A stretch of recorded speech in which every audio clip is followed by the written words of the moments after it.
Hello guys, and I think you will like this update just as I did. It seems like for the first time in history, since the start of the full-scale Russian war, we have downed Russian Su-34 with an F-16. Russia has a lot of Sus that it actively uses to destroy Ukrainian cities and bomb their front lines, but with more F-16s arriving, we will be able to demilitarize the evil empire faster. You clearly see we are very motivated. You can definitely trust us the mission. Thank you very much for all the F-16s that are already in Ukraine. Hopefully more of them will come and we will use them not for just defensive operation, but also for some counter-offensive. And I stress offensive. What is also good, tonight Ukrainian drones have been very close to another record. They reached Bashkortostan and targeted one of the most modern oil refineries there. And what is good, this oil refinery is located 1,400 kilometers away from the Ukrainian border. So no, Russian air defense does not work. Let's discuss what steps we should take to defeat and demilitarize Russia faster. My name is Anna, I'm from Ukraine, I'm in Ukraine, and if you want to see Russia defeated and how we do it, subscribe, demonstrate your solidarity with Ukraine, and join our beautiful and kind community of people from literally different corners of the world. And let's start with this historic moment. It is very likely that for the first time in the course of this war, we were able to use F-16 against Russian Su-34 bomber. There are reports even from the official Russian media that such a bomber was neutralized together with the crew. And Russia has lots of Su-34s.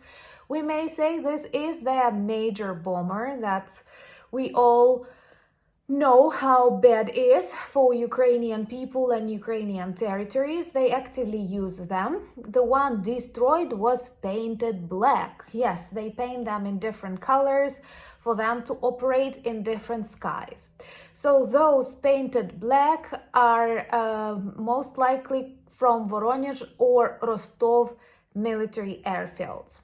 And it was getting ready for another mission, and the mission was cancelled by a Ukrainian F-16. I honestly love to pronounce the phrase a Ukrainian F-16. Of course, with Russian censorship, you cannot see everything clearly, so it may be that it was a Patriot system, or I don't know, maybe just an angry Ukrainian bird, but the results are unchanged, -1 Su-34. These are old Russian bombers. They cannot produce new ones, because I was happy to learn that because of sanctions and Russia's isolations, they stopped the production of newer bombers, Su-57.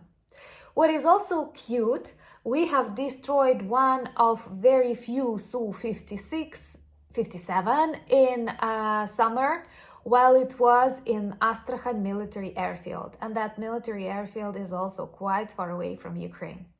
So in times when we don't have enough ammunition, we think it would be just if Russia also had fewer ammunition, and we are working on that. And honestly, out of all peace plans, agreements, I think that the strategy to demilitarize Russia is definitely the best.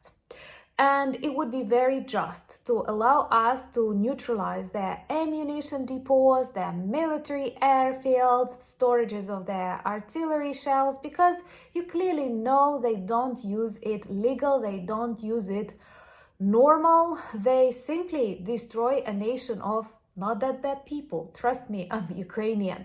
And subscribe to demonstrate your solidarity. This is very important, same as all of your comments and when you share these videos on your social media platforms, because there is so much Russian lies around, Russian fakes, so many people who remain neutral when it is impossible to remain neutral, witnessing what is happening, what they are doing. Another strategy that I love, perhaps it ranks number 2, is destroying Russian oil refineries. You know that we started doing that in 2024, and during this 10 months we've achieved a lot, paralyzing approximately 20% of Russia's oil production industry.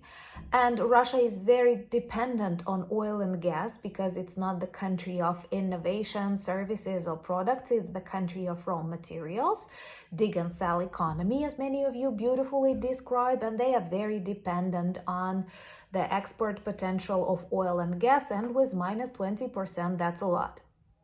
And tonight, Ukrainian drones continue that mission, visiting an oil refinery in Bashkortostan. Bashkortostan is another republic out of many, and a kind reminder, we have a good video about the collapse and the dissolution of the Russian Federation, which is inevitable. You can check it.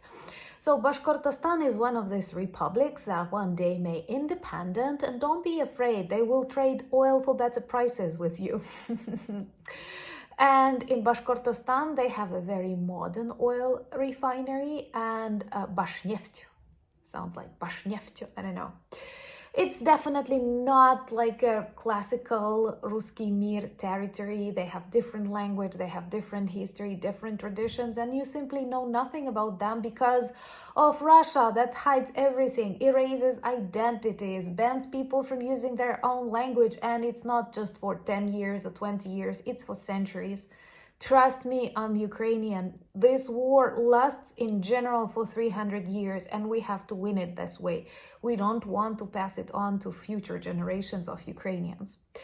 So in that oil refinery in Bashkortostan is actually located 1,400 kilometers away from the Ukrainian border, which apart from good qualities of the Ukrainian drones also demonstrates that there is no air defense above Russia. Maybe they have it somewhere around Putin's bunkers, and sometimes I think that we can easily identify Putin's bunkers by just looking at the places where there are too many air defense systems. But most of Russia is very vulnerable. You have seen how easy it was for Ukrainian soldiers to cross borders in Kursk region. Similar actions with smaller groups happened in Belgorod region. People in 7, 8 Russian regions that border Ukraine already live in a war zone with Russia dropping bombs on them, which is insane. Everything is absurd. And I don't know how Russian population can still trust Putin when they see what is happening. And just a kind reminder to those who say Putin had to do it because it was very dangerous, Russia could have been attacked. Before Putin invaded Ukraine, and in particular before the start of the full-scale invasion, Russia was unfortunately totally safe for the Russian people from this external point of view, because from the internal point of view, it was always a dead place. But I mean, from this external, no one was ready to attack them.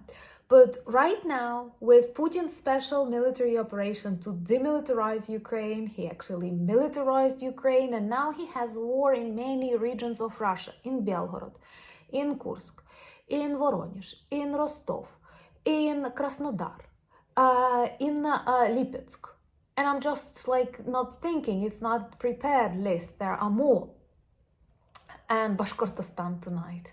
And actually the fear of drone is getting bigger in Russia. They don't have real surveys, but some that people do underground demonstrate that they developed something that been named dronophobia. What are the new words that you've learned because of these crazy wars on the world? Let me know in the comments below. That is interesting. We have to build our vocabulary up to the modern standards. So anyway, the same is about NATO. Putin claimed that he does not want NATO borders growing larger next to Russia, and because of his invasion of Ukraine, he got thousands more because of Finland and Sweden joining NATO. Before the invasion, he had 1,000 kilometers border with NATO, and now it's much bigger. That just demonstrates how, like, he's actually a loser. But because all are terrified of his, like, crazy and violent behavior, people pretend that he's strong. No, it's just that you take madness and violence as strength when it is not. Trust me, I'm Ukrainian. And join me tomorrow for our live at 9 p.m. Kyiv. I missed you a lot and I will love our conversations. Prepare your questions, and if electricity and like life in Ukraine permit, see you tomorrow 9 p.m. Kyiv for our live conversation. Also join me on X, Threads, Discord and Instagram. All the links that you need are in the description of this video. Thank you for buying me coffees, becoming my patrons and sponsors of the channel. Check our merch shop for lots of good items that work well as reminders and conversation starters about Ukraine and can be excellent presents for excellent people. And most importantly, go and vote. Don't let anyone do it for you. And it's actually very important. And I think that those nations are blessed who can vote. And this process is like real. That's what we stand for in Ukraine. We don't want Russia, you know, like when you have one president for a lifetime. And thank you most importantly for standing with Ukraine. This means a lot for me personally, and this means a lot for all the Ukrainians in Ukraine, outside Ukraine, and if there were Ukrainians on Mars, that would mean a lot for them too. You know, I love you. Slava Ukraini!